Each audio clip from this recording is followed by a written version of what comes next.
Welcome to the country of Uganda in Eastern Africa. Like many parts of Africa, Uganda is a land of striking contrasts. But not everything here is this black and white. We have Lake Victoria, the second largest freshwater lake in the world and the principal source of the River Nile. Our vibrant culture validates some of the stereotypes about Africa while shattering others. Our capital city, Kampala, is home to more than 2 million people and is nestled between 7 original hills. Kampala is a bustling metropolis and has been ranked as the best city to live in East Africa. It has universities, sports teams, nightlife, shopping, and many things that most of the world has never seen or tasted before.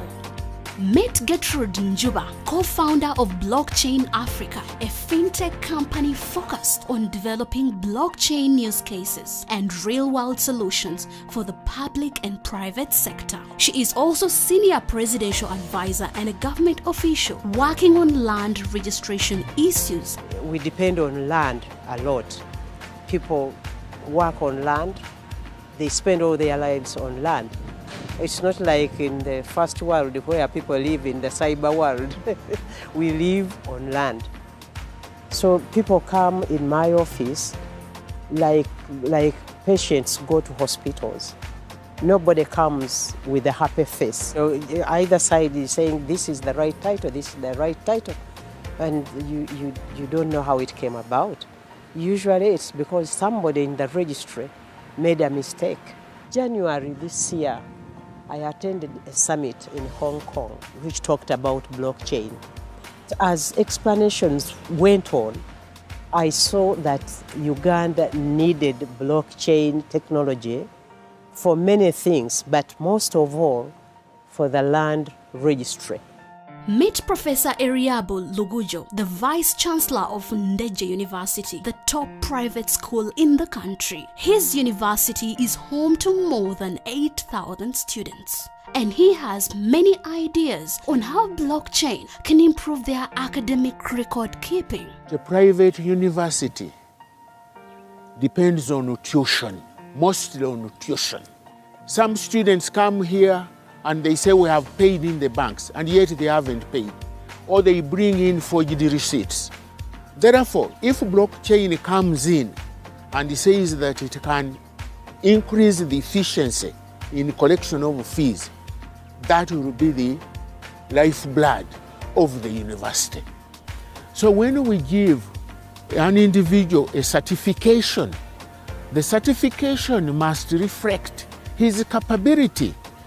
The employers are worried that the students also tend to falsify data. But blockchain, I think, is going to be a big intermediary between universities, between academics, and the private sector. Let's listen to Joseph Semuemba, Chief Executive Officer of Kia Motors in Uganda. He knows how blockchain can improve supply chain and inventory management. It would be really of good importance, more especially in the area of the reconditioned vehicles that come from all parts of the world, where incidentally the emission standards are that high, and whatever falls below bar is what's sent down here.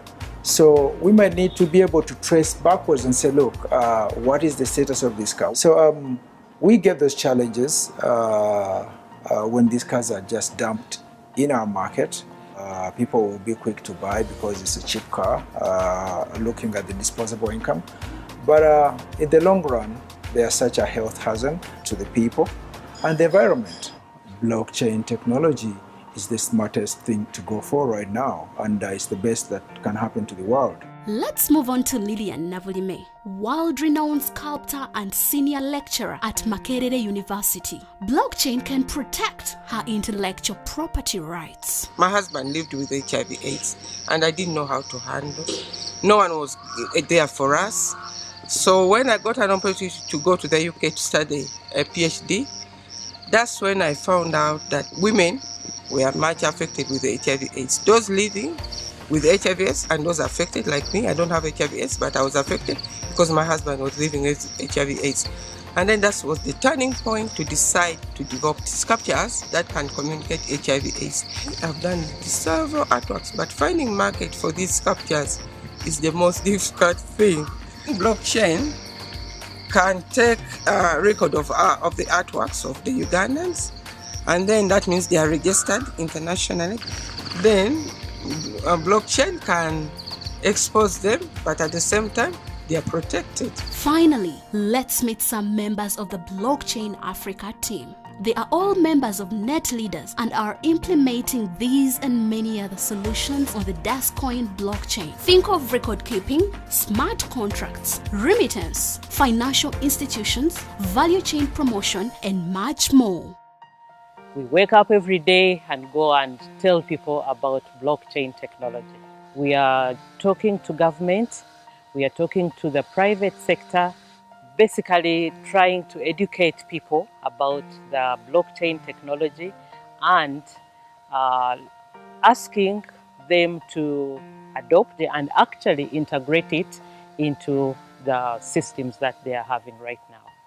We expect that this technology is going to add value to everything that is coming out of Uganda. Honestly, with blockchain, I think the sky is the limit for Uganda. There is a lot we can do with the Dascoin blockchain all over Africa.